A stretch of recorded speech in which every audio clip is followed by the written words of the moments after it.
Do you understand how dark it is? How far down the line we are? How late it is? But Tony Gosling has Bilderberg.org.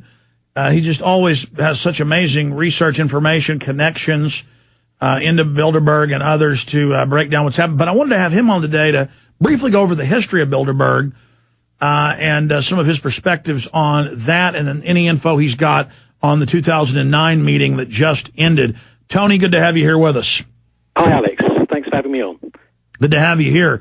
Yeah, I was driving in the car and heard you on George Butler's show this weekend, and I interviewed you before, and I thought, man, he really is breaking down the history great and bringing out a lot of things that I didn't even know about. I knew about some of it, but like the submarine delivering Nazis and Prince Bernhard in Canada and all of that, it was just really intriguing, so I wanted to have you on. Yeah. I mean, I think, I'm not sure, Alex, are you and your listeners familiar with the two main characters behind the first Bilderberg meeting? What is it, Joseph Ratzinger or Redinger? Joseph Rettinger. Yeah, Redinger, and then Bernhard, and then one other. Obviously, Prince Bernhard of the Netherlands. Mm-hmm. I mean, these two characters, there's quite a lot has come out of them. I mean, Bernhard died about 3-4 years ago, and after that, I don't know if you've heard this, but there was a fantastic BBC Radio 4 documentary as part of the series Document, which looked really closely at his involvement, Bernhard's involvement, immediately after the Second World War in smuggling Nazi war criminals out of Europe and across to South America. So Bernhard was actually a key person in that, as it came out in this documentary. And it's interesting that the BBC have been able to do that after his death, I guess. Tony, do me a favor and back off your phone. We always have trouble over to England for some reason, or maybe it's the phone system at Genesis again, but back off that phone for it so it's not distorted. Yes, I was aware of that BBC report, multi-part series. I listened to most of it, and it was just going off Bilderberg's own documents and what's been released by the Royal House. This is not our opinion. And I want you to go through that history for those that may not know it, because you're so good at telling it and have so much research. How does that dovetail with the British and U.S. Army reports about what we already had pieces of, about in the 43, 44, the Nazis knew they were going to lose, so they put their money through the Crumps and others into setting up a European Union through dummy corporations. And then in 54, I see it as kind of the Nazi wealth teaming back up and merging again with the Anglo-American establishment, that coming together, that transatlantic union, so you can't really say Bilderberg is Nazi. It is elitist, but it has that core group of Nazis in it wanting a European Union. Well, that's right. I mean, this is really well put together by this academic, Mike Peters. Now, Professor Mike Peters, he was up at, up until recently, he's just recently retired in the last year or so, working up at Leeds Metropolitan University, the old Polytechnic up there. But he used to run a magazine called Here and Now in the 1990s and late 80s. And because he actually couldn't get the university authorities to publish this paper that he put together about Bilderberg. So what he did is he spiced it up a bit, made it a little bit more readable, and published it in his magazine.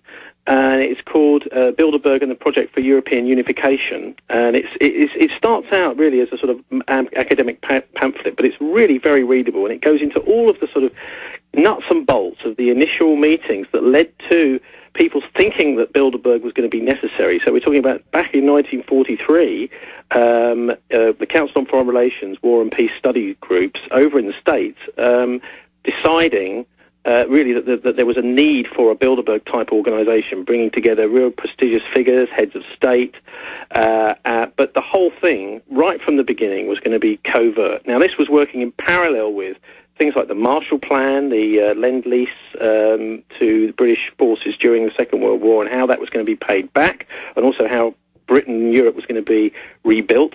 And this was also tied into the whole European movement, the idea that it was essential to get a political union right across Europe.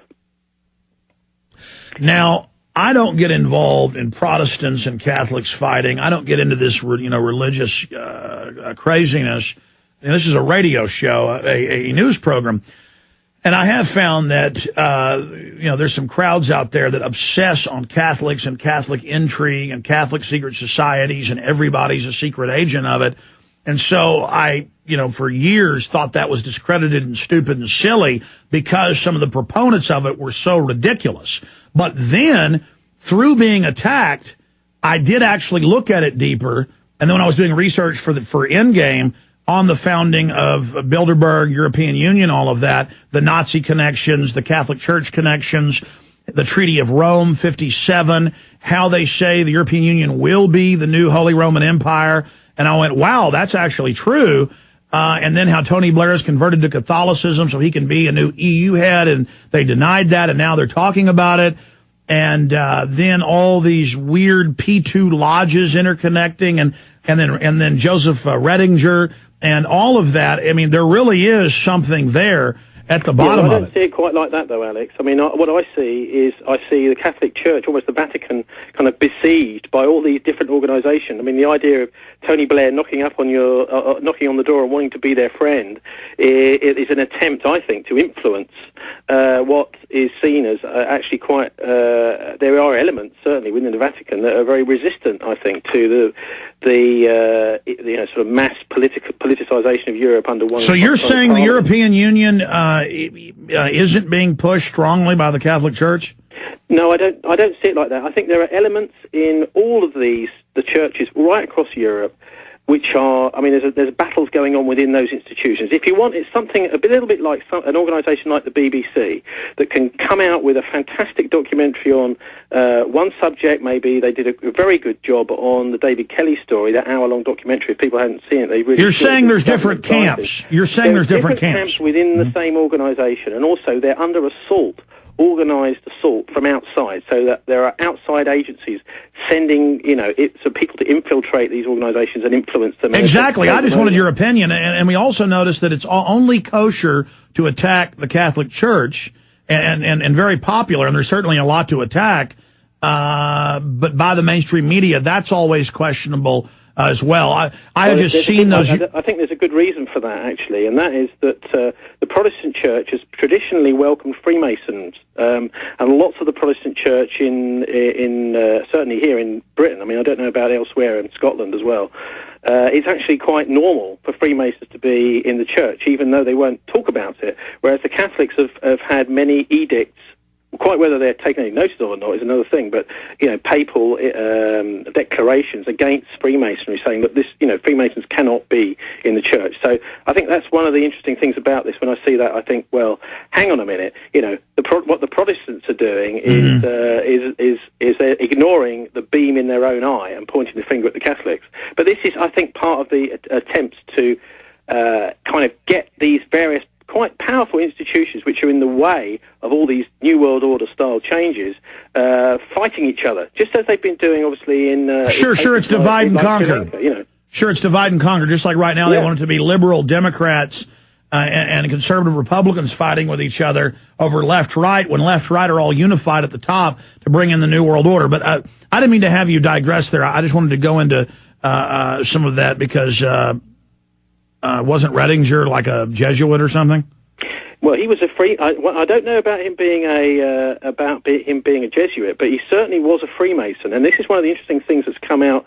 I mean, we've got quite a good Polish community here in Bristol, and I was chatting to some Polish people, and they were going, right, yeah, this guy Redinger is big news.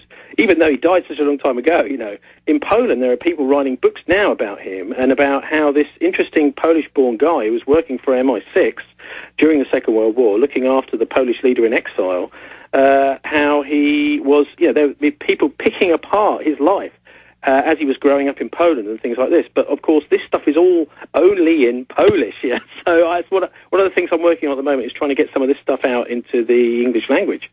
All right, stay there. Bilderberg.org. We're going to have to hold you longer than 30, 40 minutes because I'm really getting intrigued. Let's get into what we know about Bilderberg, how it was founded, what its goals are, these Army reports that are confirmed about the Nazi money going into it, that merger of the Anglo-American establishment with the old European elite, with Germany at the center. Certainly Germany is the heart of the EU.